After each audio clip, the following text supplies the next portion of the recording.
Hello, everybody, and welcome to More Sports and Less Levine, the Weekend Winners Edition. I'm Dave Bacon, and the weekend is here. Good Friday evening to you. We have a special edition tonight as Browns Minicamp weekend gets things rolling. It's Freddie Kitchens as the head coach with the 2019 rookies in town for the weekend. Freddie Kitchens was asked, what do you expect to see from a rookie minicamp, and what can you gain from it? Really, we're trying to see some what kind of ability from a skill set point of view they have, and really knowledge.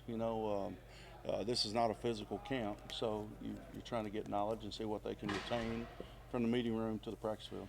What stands out about Greedy when you see him on the field for the team? He's smooth. He transitions well from his back pedal and can close on the ball. He's long, of course, and then he competes. What's the skill set of the running back from Pitt? What did you like about him? Well, he demonstrated, some ability to stick his foot in the ground and get north quickly. His hands, he had a couple of drop balls today that I think is very uncharacteristic for him. But he's working to get better. Sometimes you have to evaluate these guys mentally. They're swimming a little bit, and how that affects their skill set. And I think he's probably in that mix right now. He'll probably do a lot of studying tonight. And when Greedy says, what do you know about Cleveland? I know we're going to the Super Bowl. Do you think that's cool when he says stuff like that? Or what? I think I like the confidence. I like the excitement and the passion that he has. But I think that mantra kind of changed today, probably, right? Did he talk to you any today? Yeah, so, he said you talked to him about it. Yeah, so we're not in the prediction business, like I told you guys. So what was your message to him? Well, that's between him and I. But I don't know how many predictions he'll be making, but he, Greedy, he's a good kid, though. He's a really good kid, and he was just full of excitement, and I like excitement, and I like enthusiasm. So, and he has a lot of both. I know it's rookie camp. The new kid from Miami, he made a couple plays out there today. Just what do you actually take away from the context of a guy making a play in rookie camp versus the big scope of understanding the situation? Well, it's better to make a play than not make a play, and that's really the only thing I can say about it right now. He showed out, he showed up, and it was good to see. He made a couple of plays on the ball that he didn't end up with the ball, but he still made the play on the ball. And then he was a factor, and anytime you're a factor, you kind of stand out, and that's a good thing during this time of year. We'll talk some about Taki playing all three linebackers. At what point do you kind of decide which one we like him at? I think it'll work itself out. Once we get back with everybody here and stuff like that, and see how the puzzle fits together, it'll work itself out. We're just trying to compete and everybody get better right now in all areas. So a guy who's known for his physical nature, how does he stand out in an environment where he can't hit? Well, I think that's the dilemma you have with offensive linemen and defensive linemen. I mean, they can't stand out really right now. So you're really judging the same things with them that you see on tape, and you try to make good decisions based on that. But that's the worst thing about the off season and the off season program in general. It's not made to be physical. It's made for the skilled guys to kind of have the advantage. But you can see the aggressiveness and how they get to the ball. And he did that today fairly well. Hey, Freddie, when the Browns showed the video of you talking to the guys after the picks, and it was Greedy, he said something like, you got to tackle sometimes. Yeah. It came off as a joke, but, I mean, is there like a challenge in there, or kind of poking him about that a little bit? I don't know. I wasn't joking.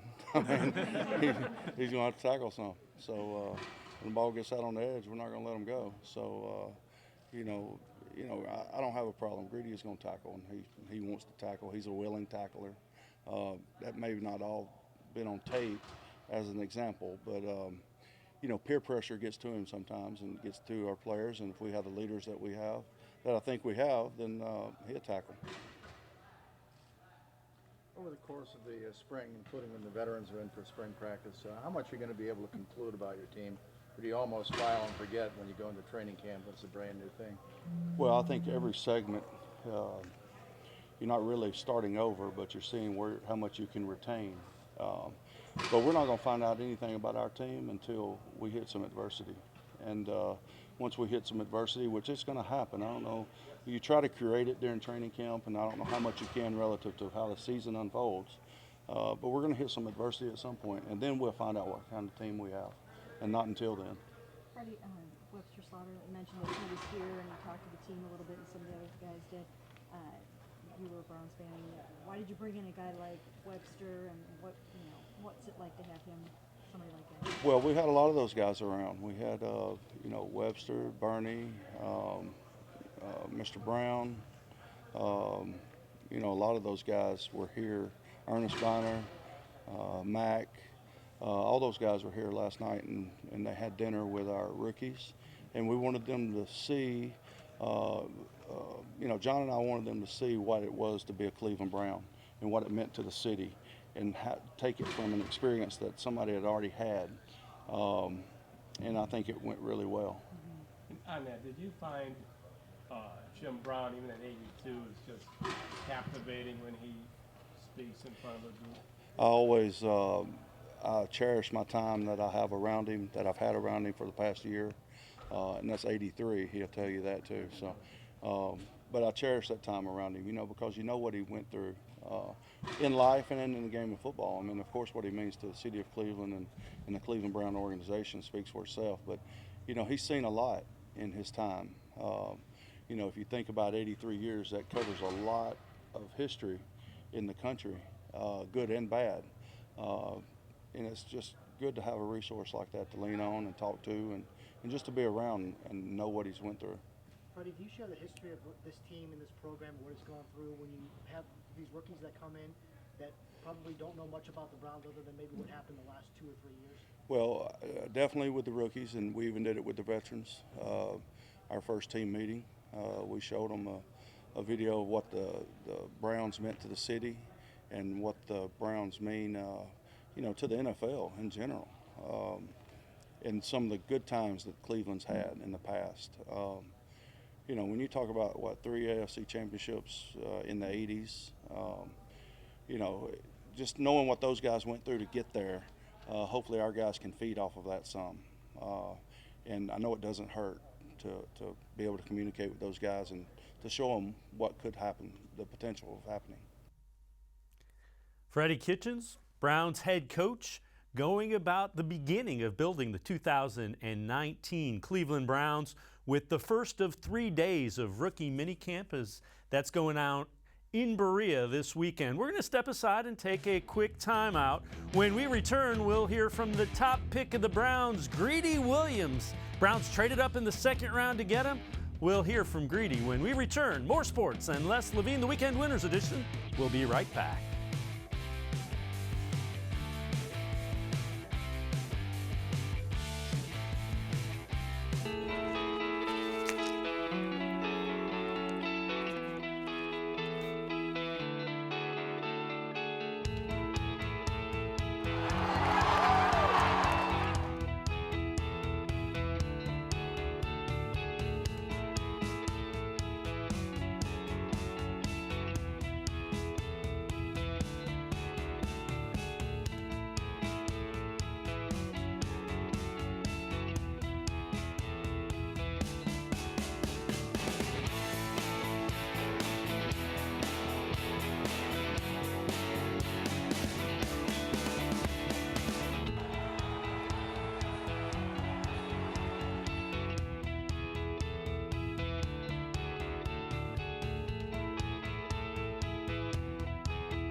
The Ohio Lottery Partners in Education program has been recognizing role model students and teachers since 2007. To nominate a deserving teacher or student, go to OhioLottery.com. In the About section, find Supporting Education.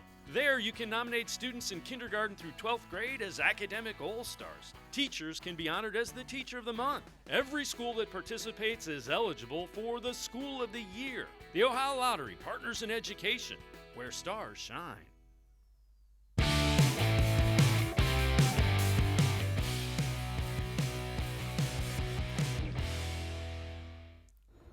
Welcome back to More Sports and Less Levine, the Weekend Winners Edition. I'm Dave Bacon.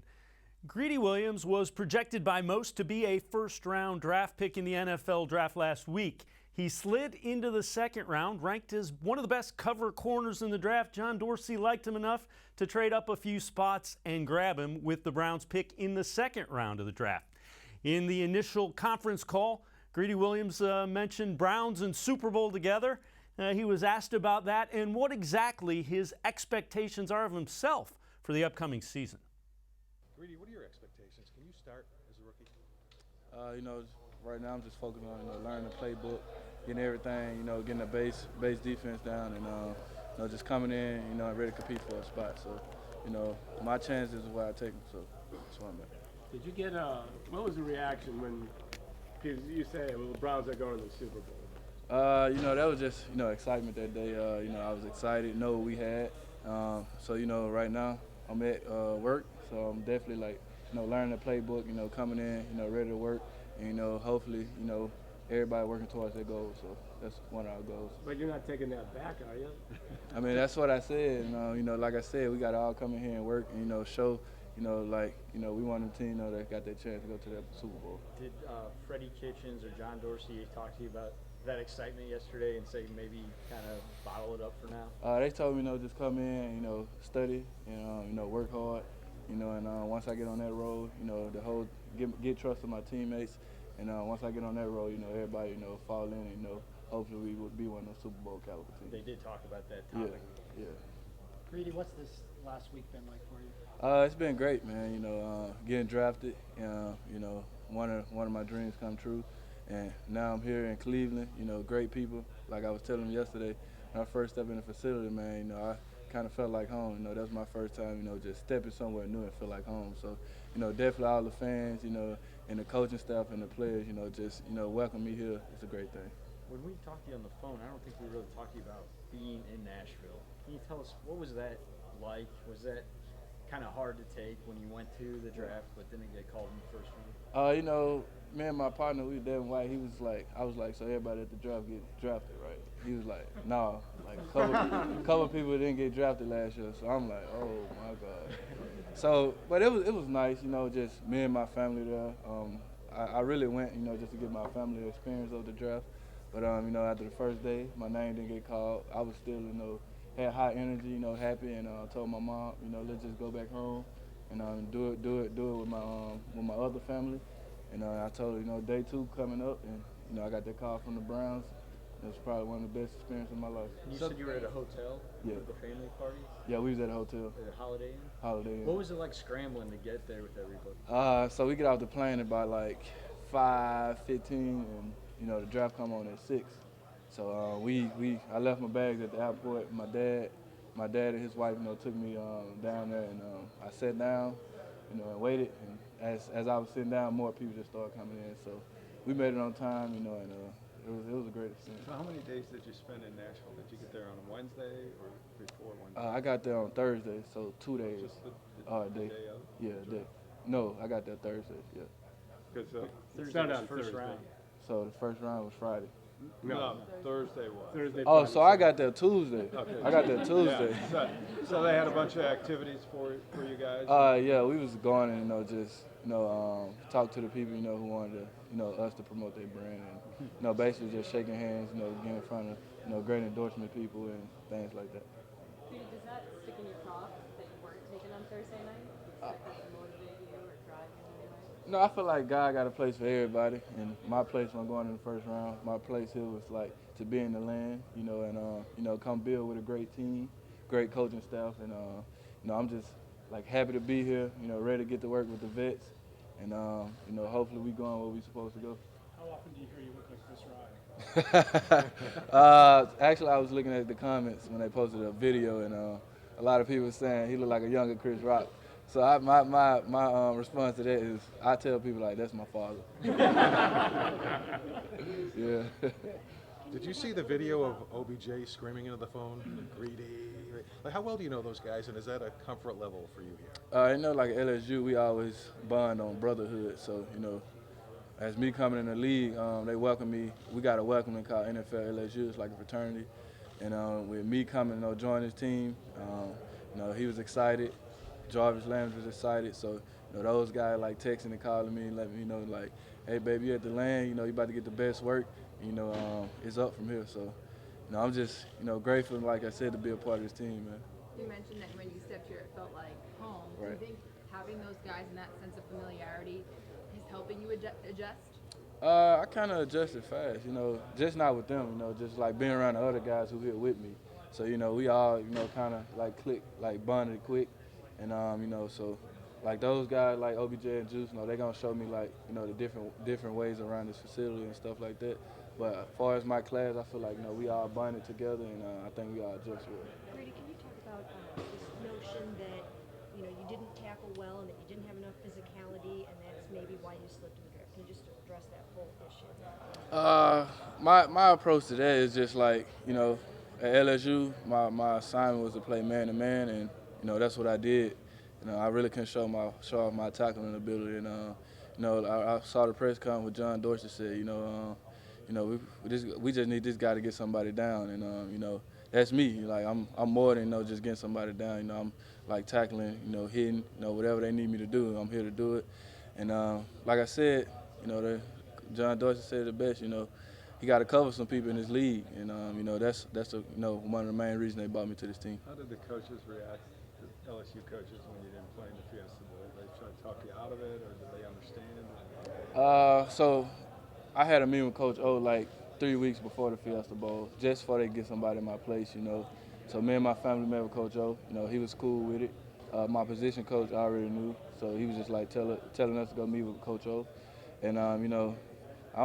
Coach O, you know, he said, you know, it's fine. You know, he kind of felt that was coming, and he felt like it's going to come more often. And so, like, Coach O was fine. The whole coaching staff was fine, and, you know. You don't feel like you left them hanging. I mean, you took them well in advance. Yeah, I made sure I did it well in advance before they get somebody, you know, to practice in my position, which I knew I had guys up under me that can play the same way as me. Can you explain why you made that decision? Because, I mean, we hear and we read it, but in your own words. You know, just a bowl game right now. As far as like me, like being a high player coming out, I feel like, you know, I ain't want to risk injury. So, you know, I kind of made that decision with me and my family, and you know, that was a decision we made, and that what we did. And your decision to not make visits, talk about that. You think that hurt your draft? Actually, that wasn't a decision. Nobody called, so we was just sitting waiting. As I was waiting, I was working out as well. So, like my agent said, we didn't turn down no visits. You know, we was open to anybody. But as we were calling around, they say, you know, they felt like I had a great formal interview at the draft, at the combine, and you know, that's kind of what we said at with that. And Greedy also said he has already talked to Denzel Ward, a guy he will have a chance to start opposite of. He's a nice compliment, 6'2". Obviously, they want him to bulk up a little bit, a little slender. But Greedy Williams will have every opportunity to start. We're going to step aside and take a quick timeout. When we return, we'll hear a couple of the rookie linebackers that the Browns took in rounds 3 and 5. More sports and less. Levine, the Weekend Winners Edition, with more coming up from Browns Rookie Minicamp.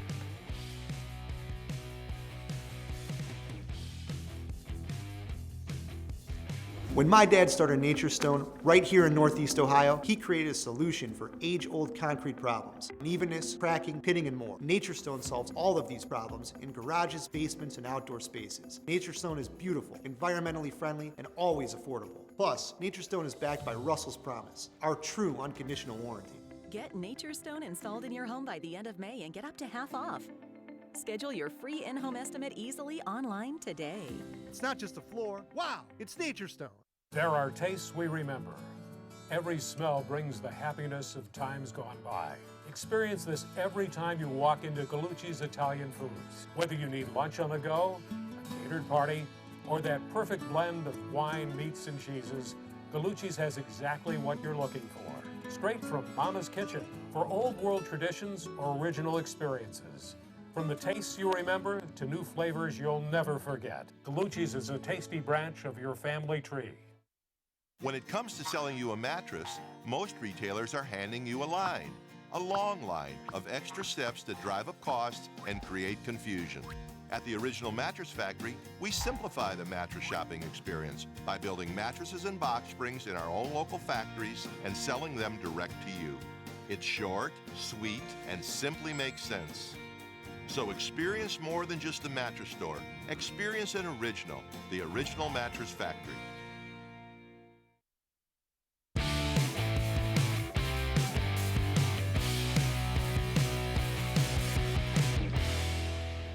Welcome back to More Sports and Less Levine, the Weekend Winners Edition. I'm Dave Bacon. The Browns addressed linebacker with 2 of their picks. In the 3rd round, they selected Simone Takitaki from Brigham Young. In the 5th round, they took a linebacker from Alabama in Mack Wilson, who very well could have gone much higher in the draft. He kind of continues that Alabama linebacker lineage. Takitaki, on the other hand, is a guy who went from his own admission knucklehead as a freshman at BYU, kicked off the team for a year to team captain as voted on by his teammates his senior year. Takitaki is described as a guy who plays, quote, with his hair on fire on every down, something he's done for as long as he's played football. Where does it come from? Was it like that the first time you stepped on the football field? And what age did you start, and was that always your play style? Yeah, I feel like since a little kid, I've always played physical. I feel like that's how I was taught the game, you know, from my junior All-American coaches, from my father, to go out there and play as a hammer. And so it's kind of the thing that's kind of stuck. You know, I go out there, play real aggressive. I know when to be finesse and do some finesse moves and things like that. So, yeah. I talked to your coach, your head coach, the Is other that day. right? He said that That's my sometimes guy. That's my guy. Yeah. And he said so many great things, but also that, hey, if anything, they had to try to get you to play under control. Yeah. Like, because you're like so energetic out there. How much of that was a balancing act that you had to figure out? For good and bad? No, what do you mean? To play under control? Yeah. Yeah. I feel like sometimes I can go out there and play with my head, you know, on fire and things like that, and sometimes it can, you know, definitely hurt us in one way. But I felt like once I got that together, you know, I only forced that energy to use in good, you know, and so, you know, I feel like my last year, you know, it's kind of really helped me upward, you know. I'm sorry. So the Browns Hopefully that answers. But, yeah. picked 2 linebackers. One's from Brigham Young and one's from Alabama. And the one at Brigham Young went 2 rounds earlier. How does that make you feel? Yeah, it's, obviously getting drafted overall is really a great thing. You know, you work so hard, you know, Mac, myself, you know, all the guys that got drafted work so hard to get your name called. And so to answer, you know, I was excited, you know, to get my name called in the 3rd. But, you know, that's not the end. You know, I still got to come here. I still got to show them why they're right of drafting me. I still got to put in the work, you know. I can fall over tomorrow, you know, and, hey, he's a bust. So definitely got to come here. I got to get to work. Yeah, and prove them right, you know. So. Of the 3 linebacker positions, is there one that is your favorite? Is there one that you're most natural at? I feel like I play all of them pretty well. And I feel like this last year, going to stack linebacker, you know, playing behind the D-line, I barely got a full season playing linebacker, you know, was my last year at Brigham. I feel like I'm just touching the surface. So I feel like I got to get better at all of them, but I don't really have a favorite one. I like rushing. They definitely have their benefits of playing either or. So your introduction to the defense so far and to Steve Wilkes, what speaks to you? What do you like? What do you feel really suits you? Yeah, I feel like one of the middle backers, you know, the Will or the Mike, definitely playing right there, true stack position, is definitely kind of suits me. You know, being able to run sideline to sideline, things like that, being in the anchor of the defense is definitely a good thing. I don't learn that, you know, I'm a great leader, a guy who's going to lead by example, a guy who's going to play hard, a guy that's, you know, got a lot of ability to be a great, you know, linebacker in the future. Just basically a person that, you know, care about everybody on the team, just care about people in general. Just kind-hearted, I'm respectful and things like that. So I just want to, you know, impact the youth any way as possible and continue to play what I love and things like that. Do you have specific goals as to what your playing career is going to look like? Not really. I haven't really just thought about anything yet. What was it like going from, I mean, I know you mentioned all those guys ahead of you at Bama before you got in the starting lineup, but finally being a starter last year, and then how do you think you developed in that 1 year as a starter? It was tough, you know, just coming in. I mean, I knew coming in my freshman year that I had 5 to 6 guys in front of me. Like, and I knew what type of challenges was ahead of me. So I could have easily went anywhere else where it was one or two guys who I probably could beat out and start. But that wasn't the route that I wanted to go. I wanted to go where I was going to be challenged. I wanted to go where, they got some great linebackers, guys who I can look up to, guys who I can learn a lot of things from. So my freshman year, I sat out, played special teams. I enjoyed that year. My sophomore year, I got a role of being the third down linebacker, so I made a lot of plays off that.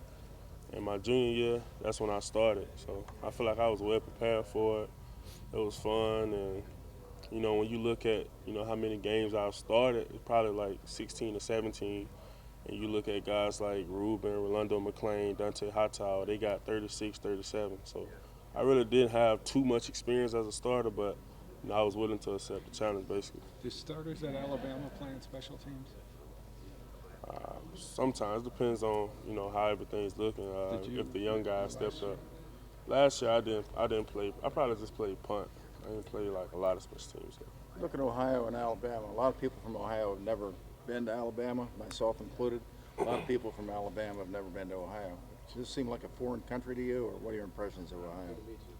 No, it doesn't seem like a foreign country to me. I mean, I haven't really been able to explore anything, but eventually I will, and I'll be able to answer that.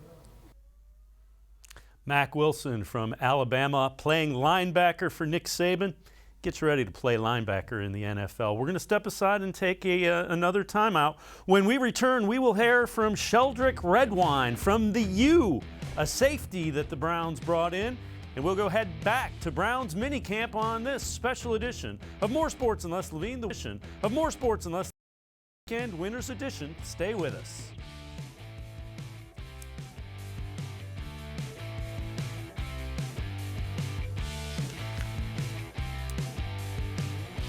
Hello, I'm Chad Miles, host of Kentucky Afield, the longest-running outdoor show in the nation. I've had the privilege of watching Kentucky's elk herd grow to the largest east of the Mississippi, attaining Boone and Crockett status, and I've shared in some amazing elk hunts along the way. This year, nearly 600 tags are available to the public, and you can take your pick of tags to put in for and possibly go on the hunt of a lifetime. Simply apply by April 30th for your chance to hunt elk right here in Kentucky. There are tastes we remember. Every smell brings the happiness of times gone by.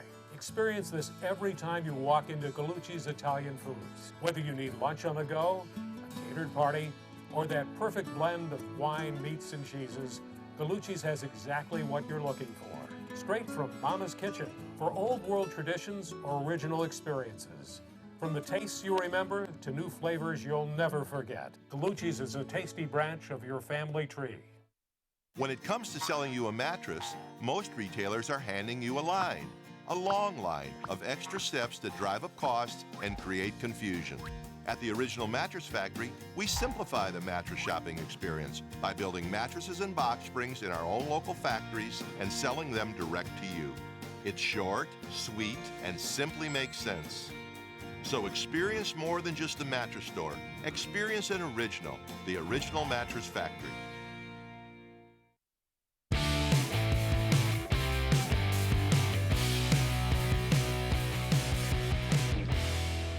Welcome back to More Sports and Less Levine, the Weekend Winners Edition. It is the weekend of Browns Rookie Camp out in Berea, and we're going to head back to Berea, and we will meet Sheldrick Redwine, 4th-round pick of the Browns. He's a guy that played cornerback and safety at the U, the University of Miami in Florida, and he is a guy that is a big physical guy who can make his presence felt as that in-the-box safety. When you stepped into this facility. My reaction? Feel good to finally be in an NFL facility.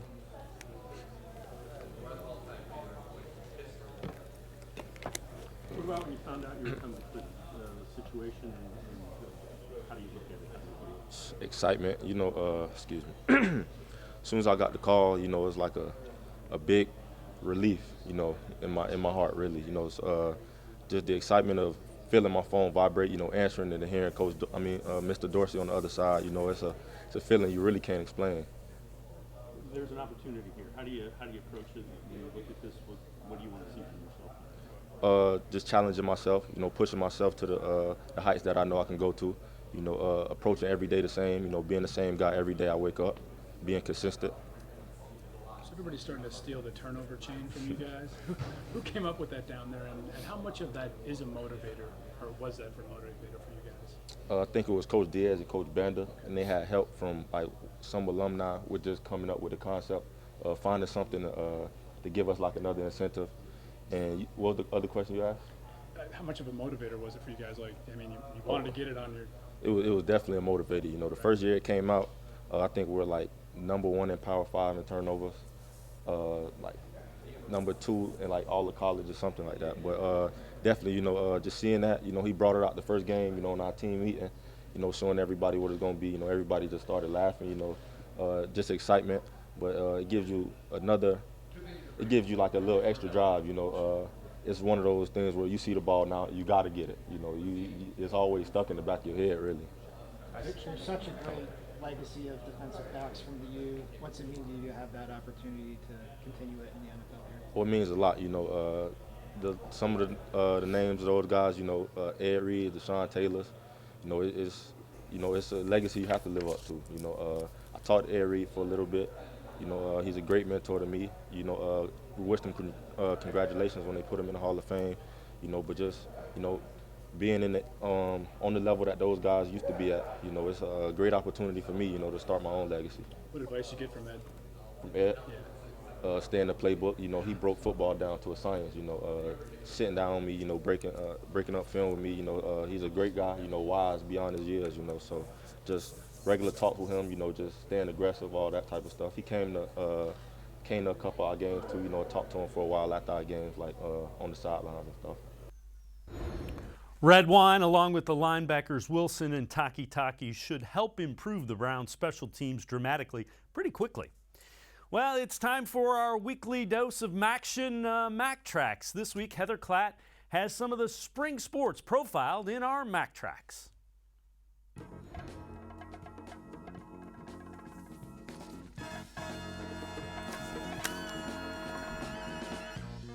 Hey everyone, this is Heather Klatt, and here's your Mac Track. Being from the Midwest, we're prone to talking about the weather because usually we get all 4 seasons in a weekend, which is fine except during championship season. This past week at men's golf, what is usually a 4-round tournament ended up being 2 rounds due to rain and cold temperatures making the course unplayable.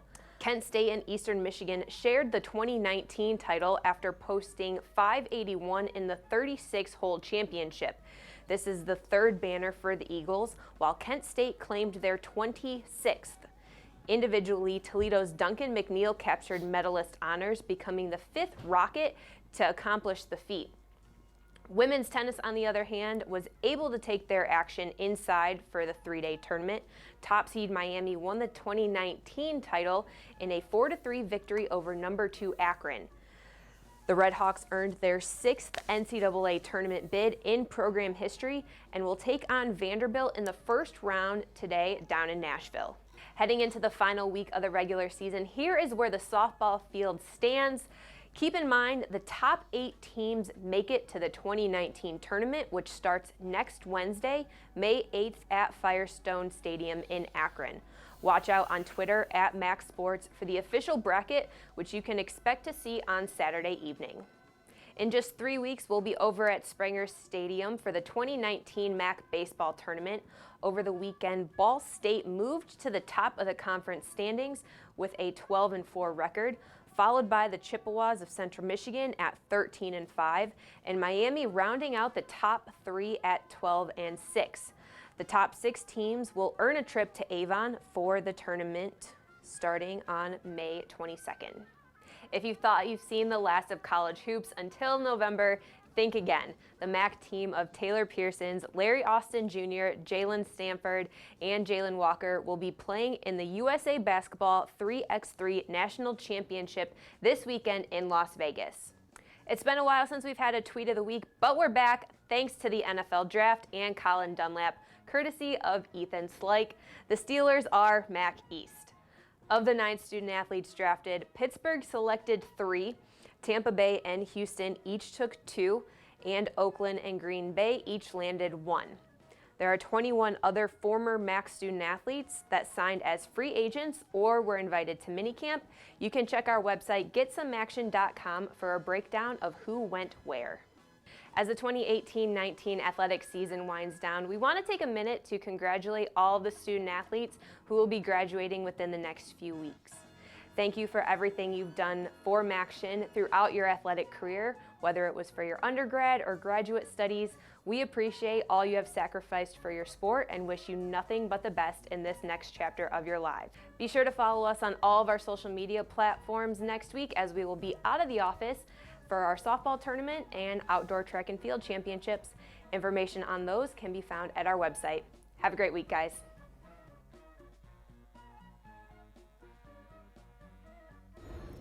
We are all out of time on this edition of the Weekend Winners edition of More Sports and Less Levine. We'll see you again next Friday. Stick around.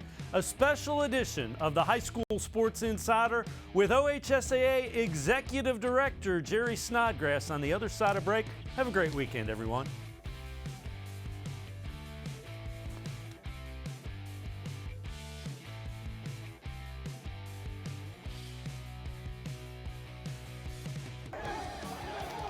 Keep it simple.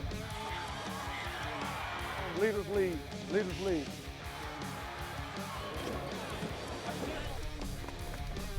Let's go! Stop whining! Again, go again, yes! You gotta rotate, go, Stone!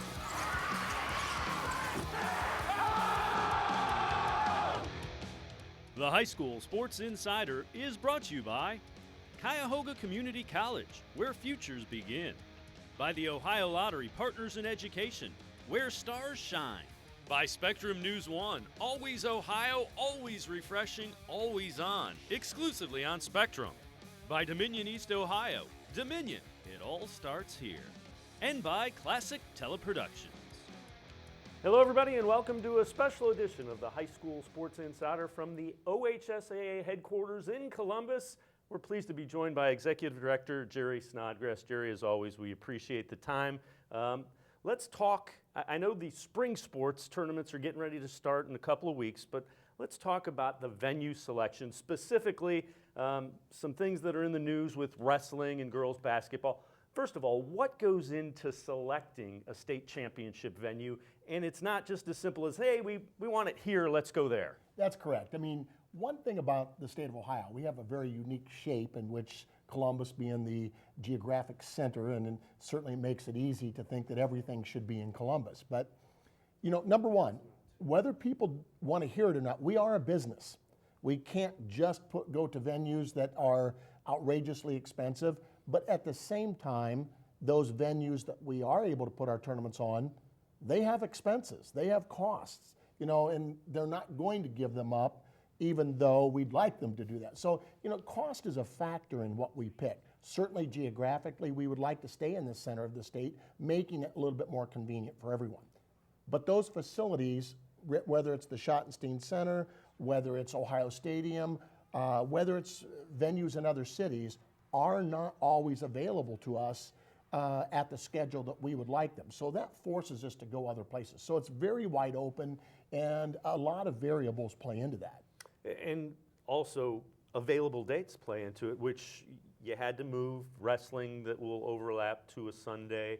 It'll go Friday, Saturday, Sunday. What went into that? What was the thinking behind it, and the reasons for having to do that? Well, you know, I think first of all, a lot of people think that maybe we just sit here arbitrarily and let's say, let's try this. It's not that way. You know, one, in the city of Columbus, the Arnold Classic, the bodybuilding expo that is here every year, has turned into one of the largest events. It's the largest event of its kind in the nation. We have to stay away from that weekend because there literally are no hotels, no restaurants available that whole weekend. So that throws a wrinkle into that schedule a little bit. Keeping in mind, too, that Easter's variability, you know, from year to year on when it falls also enters in, because we're not going to hold our state tournaments on Easter weekend. So now, when you're looking at those two limiting factors, and now an increase in Ohio State's demands to put their own ice hockey team on their home ice at the Schottenstein Center, and the fact that wrestling, the Schottenstein Center, can only host wrestling because of the size and the number of mats, Now we're throwing in some variables that really enter into limitations for us. You take an added feature of that, of the amenities given and the different functions such as parking. It almost forced us to go to a Friday, Saturday, Sunday in wrestling to accommodate the fans the best we can, let alone so we can still use the facility as scheduled. So, you know, all those things were not just some arbitrary decision. If I had my druthers, we would stay away from Sunday, but sometimes we don't have that option. Another thing that has come into play is, again, because of the limited availability of the Schottenstein Center, the girls' basketball state tournament will have to move. Again, take us through how that came to be and some of the things that you're looking at with it. Well, and there's a good example of that. You know, I think, you know, number one, you take the limitations because of date availability with Easter, with the Arnold Classic, with wrestling, and with boys basketball thrown in there. It doesn't really make a lot of sense for us to have the boys basketball tournament and the girls basketball tournament on the same weekend. I mean, for some obvious reasons. We'd like to stay away from wrestling if we could. We also have ice hockey mixed in there, even though it's at another facility, but it still involves schools and potentially could affect the same schools play. But really, next year at least, we were so handcuffed that the only time that we could do this is to have girls basketball and wrestling the same weekend.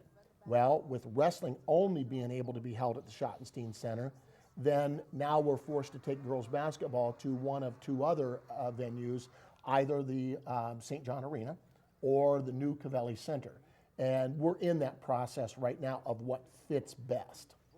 And again, you don't want to put it on the same weekend as boys basketball. You want, the bottom line is you're trying to make it an event that if a team is in the state tournament, it can be best attended by the school, correct? Correct, and I think, you know, even you can back up into regional play, even in some cases into sectional district play. When you talk about we do our best, you have to keep in mind that the time that we're doing this show, we don't know who's going to be in the tournament, yet we're trying to secure venues for next year so we have them. Otherwise, they will be rented out for other things. We try our best to avoid a conflict between someone's boys team being in the tournament and girls team being in the tournament, again, for obvious reasons. It isn't always perfect. We've ran into a few snags here and there. We'll adjust when we can adjust, but trying to keep those separate throws one more wrinkle into trying to keep these things so, you know, people can attend both if their school's in, if their same school is in. So again, a lot of challenges with that, and it's not just something that arbitrarily is done without thinking it through. And again, it's a logistical nightmare the way you have to juggle it. Let's take it back a step. District, regional, sectional host sites. How do you determine those? It's not like you can magically force somebody to host those. You know, part of this show even is telling our story a little bit better. We have 6 different district athletic boards across the state of Ohio, and each of those 6 district athletic boards are given the assignment, their sole responsibility is to organize tournaments at the sectional district level. I think a big change that we've seen in the last 4 or 5 years is that many of those 6 districts are now in certain sports, in a lot of sports, deciding to play games on the home sites of the higher seeded team. Now again, that puts a lot of pressure on proper seeding to make sure, because there's such an advantage gained by being a higher seed. But even for some districts that are currently still using neutral sites, it compels me to thank those schools tremendously. And even when we get in past the first couple of rounds, when we are playing on neutral sites, schools and communities are willing to host games for 2 communities or 2 schools that aren't even them. So, you know, you think, well, what's in it for them? Well, goodwill, you know, doing what they can for high school sports. That's a big thank you on our part. And, you know, important to note, the ticket revenue for regional sectional games, OHSA, it's single largest way that you guys make money and run as a not-profit. That's how you fund the OHSA. And you know, by putting myself out on social media, you know, I'm attacked frequently. This organization is attacked frequently, you know, about we're money grabbers and things like that. I mean, I have a salary. Our staff members have a salary. They should. And I would always stick up for what they do. our basic revenue is gleaned from ticket sales. And I think we all know that ticket sales in so many things, not just high school sports, but it's declining fairly drastically. So it is our sole revenue. So no, schools on the surface, when I say on the surface, competing schools do get a percentage of their pre-sold tickets, which I think is a huge advantage for those schools. But those, the ticket sales themselves at gates, that does come to this organization to pay our bills and to continue to provide the opportunities for the kids. And I don't mean this as just a company line when I say this, but we remain one of the very few states that does not charge our schools a membership fee to be part of any of this. We do not charge our schools to be in the tournament. Yet you take any wrestling team that predominantly participates in tournaments throughout the season, they're going to pay $300 or $400 to be in a weekend tournament. You can be in our state tournament for nothing. I mean, so, we can change that model all we want and reduce ticket sales and everything else, but I think the model has worked pretty well. And again, with the openness that we are a business, albeit a nonprofit. We're going to step aside, take a quick time out as this special edition of the High School Sports Insider with Executive Director of the OHSAA, Jerry Snodgrass, continues. When we return, we'll talk a little bit about how rules change with the OHSAA. Stay with us. The Ohio Lottery Partners in Education program has been recognizing role model students and teachers since 2007. To nominate a deserving teacher or student, go to OhioLottery.com. In the About section, find Supporting Education.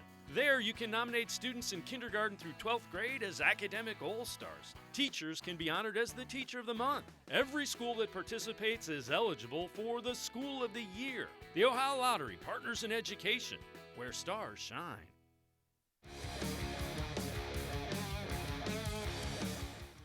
Welcome back to this special edition of the High School Sports Insider. We are pleased to be joined by the OHSAA's Executive Director, Jerry Snodgrass. Jerry, rule changes. It's not something that you sit up in your office and say, we need to do this. Explain this process of changing a rule or a bylaw, as they are likely called. Yeah. Sometimes we are the bad guy, but we're not always the bad guy. We are a democratic process, and I think that's one of the things through my first year that we've tried to really refocus on is the process. We start this way. Every single year, our schools have the opportunity to voluntarily join to be a member of the association. And I'm not going to kid anybody. I know there's no one else they can join. I get that.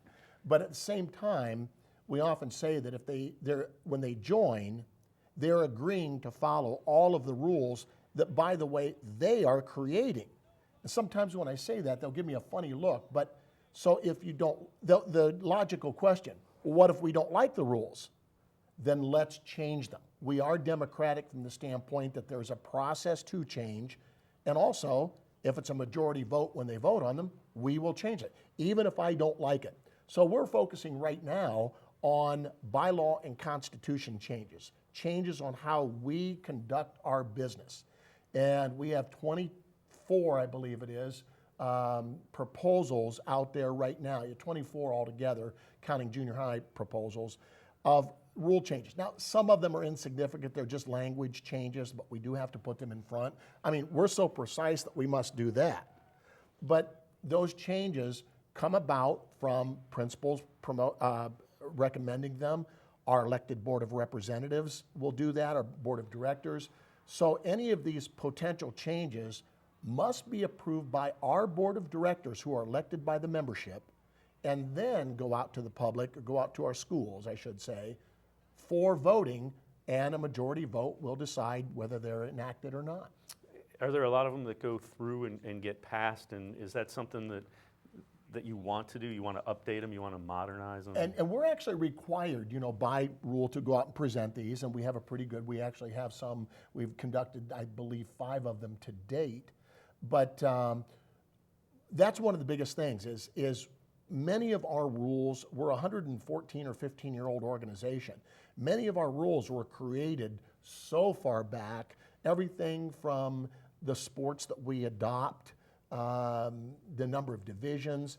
And I think that's one of the things we've really focused on, is trying to look at each and every one of those rules and putting it in the modern time. And again, that aligns with my mission and my vision of making certain that this organization continues for years to come. Along those lines, you know, with everything is changing. Jobs are changing. The workforce is changing. Is that what you're kind of getting at? You want it to be state of the art, you know? I truly believe. I mean, you take something as simple as, this sounds odd, but you take something as simple as drone policies. You know, drones. 5 years ago, what is a drone? Today, you know, we have drones at, you know, I say every event, but we have policies on drones relative to our tournaments. We've had to get in the modern times and look at things, understanding too that today people will find out information momentarily when it's on social media or on the web, whatever it may be. So I strongly believe that despite all the challenges that high school sports have today, and there are many, I do believe that high school sports are going to exist for the next 20 years. And it's my job to make certain that they do, being in the modern times of things, adaptive to the modern society and modern rules. We are with Executive Director of the OHSAA, Jerry Snodgrass, a special edition of the High School Sports Insider. We're going to step aside and take a quick time out. We will talk how sports become new OHSAA sanctioned sports, emerging sports, when the High School Sports Insider returns.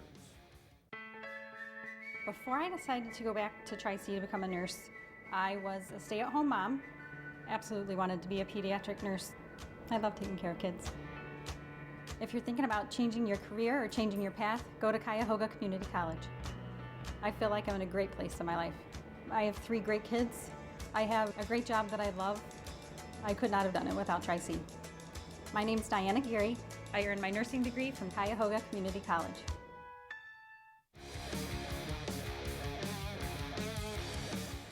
Welcome back to this special edition of the High School Sports Insider from the OHSAA headquarters in Columbus. Pleased to be joined by Jerry Snodgrass, the Executive Director for the entire half hour here. Jerry, let's talk a little bit about emerging sports. You had mentioned, you know, how a sport becomes an OHSAA sanctioned sport. It requires a whole lot of schools to be playing the sport. You created an emerging sports category. One of the ones has been lacrosse, boys and girls lacrosse, and it's growing, so that's working. Can you talk to a little bit about it? It is, and I will tell you that I'm very proud because having been in my former role here, I did administrate the sport of lacrosse. Ironically, I go back 12 or 13 years when I sat as president of our board of directors, board of control at the time, and led, you know, the voting, I guess you could say, from the representatives to adopt bowling. Bowling at that time was that non-traditional sport. And for the longest time, you know, we had rules that said, and we still do, how many schools must sponsor a sport before we will recognize and adopt it. Well, given that, we still have that number of 250 schools have to sponsor a sport before we will look at it and sponsor it. Well, that rule was created when there was basketball, football, and baseball. And it really became incumbent for us to look at other things. With the advent of lacrosse, which was America's growingest sport, we were able to create a category called emerging sports. So it gave us some flexibility to look outside the box and look at things that are growing, emerging, and bring them on. Lacrosse was that. Lacrosse had 130 boys teams and about 125 girls teams when we brought it on. It's growing each and every year. And I'm very proud that that sport is part of the OHSAA, just as I am with bowling. Now, what are some of the emerging sports that we may be looking at coming up that will go out to vote if they will be? You know, there are a couple really on the horizon. And I will tell you this, many are on the horizon, I should say, but one that probably are closest, because I think our schools would like us to take that over. One is boys volleyball. Boys volleyball, they're right in the 70s right now of schools that sponsor it. But any school that has it, it's primarily a suburban area school or you know, major metropolitan area sport right now. But even for those schools that have it, it's a varsity sport. It's recognized like any other sport that they have. The organization that's not affiliated with us is getting out of the business. They would love us to take it over, and quite frankly, I think in its absence, schools would beg us to take it over. So we're looking at the planning of that now. Will we? I hope so. Our board will ultimately decide that, but at least we're in the process of planning. Girls wrestling. You know, I find it interesting. Social media hits me all the time saying that you need to do this, you need to do this. Well, they also don't realize we are looking at it. We had in the 300s of girls that wrestled last year in the state of Ohio. And I think it's incumbent for us to look at that and look at it strongly of what opportunities that we can provide them. So that's another one that's on the horizon. How important is it to have officials that understand the rules? Because obviously you need to administer, the sports that you sanction. Well, and I think that's one of the most important things when it gets into the planning phases. We can't just say we're going to do this, or I can't just say we're going to recommend that, unless we have the infrastructure in place. That was a big concern of ours in the sport of lacrosse. We do not have enough licensed officials. So, that's a real risk when you do that. It makes creative scheduling by the schools, of which we don't get involved in, but we're putting, them in a bind sometimes by adopting that without that infrastructure in place.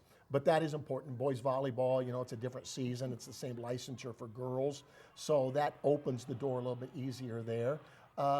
Wrestling could be a little bit of an issue. But again, creative scheduling and sponsorship makes that possible. But it's an unbelievably important aspect of it is the officiating part. We're with Jerry Snodgrass, the Executive Director of the OHSAA from OHSAA headquarters here in Columbus. We're going to take a quick time out. We will be back and talk a little bit about social media and the OHSAA when we return on this special edition of the High School Sports Insider.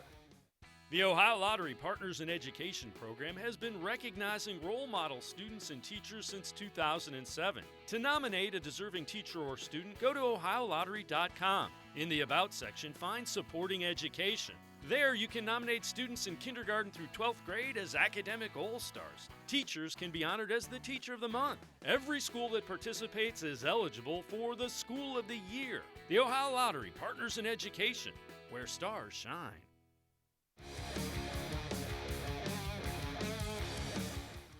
Welcome back to this special edition of the High School Sports Insider from the OHSAA headquarters in Columbus. Pleased to be joined by Jerry Snodgrass, the Executive Director of the OHSAA. Jerry, you've referenced it a couple of times. You're very active on social media. I follow you. I love it. You're really involved with the kids. How do you view that? Is that kind of why you're so active in social media? I did mention that, part of my vision was to tell our story better. Don't think we've done a horrible job of it in the past, but I really wanted to tell our story, and I just think it helps us to so we inform people better. And I've elected to use social media, Twitter in particular, as a means to do that. I was lucky I had a staff member a few years back that really said, you need to do this. And I studied it for a little bit and looked at it and saw the dangers in it, but also saw the positives. And I think that's so much where kids communicate today. I've tried my best to reach out to youth groups. And when I say youth groups, younger students, our Golden Megaphone program, all done on social media. And it's been a blessing. I'm invited to many students' graduation parties as a result of that. And I think that's helped put a face on our organization. We're not this group out there that's not connected. But at the same time, it's allowed us to add allowed me at least to add some clarity to many of our rules and our processes. You do get guys that kind of want to argue with you, but how important is it to answer the questions via social media? And some of them are a little off the wall, and you have to expect that. And I will tell you, I have a good sense of humor myself, and there are times I would like to say some things that I don't. I think we all have that ability, but I think the biggest part is when I'll take the attacks. I know that when you put yourself out there, you set yourself up for that, and I'm okay with that. But at least as long as I tell transparently our story, our process, how it came about, we can agree to disagree. That's part of it, and I'm okay with that. But I think, again, they're going to get a truth, they're going to get a transparent answer, and I have no problem doing that. I think this organization needs that. Well, and it's a great way to reach out to younger people, as you mentioned. Students communicate on social media. Our half hour's up. Jerry, I appreciate the time. Thanks so much for having me. It's been awesome. Thank you very much. Jerry Snodgrass, the Executive Director of the OHSAA. That'll do it for this special edition of the High School Sports Insider from the OHSAA headquarters in Columbus. We'll see you again next week.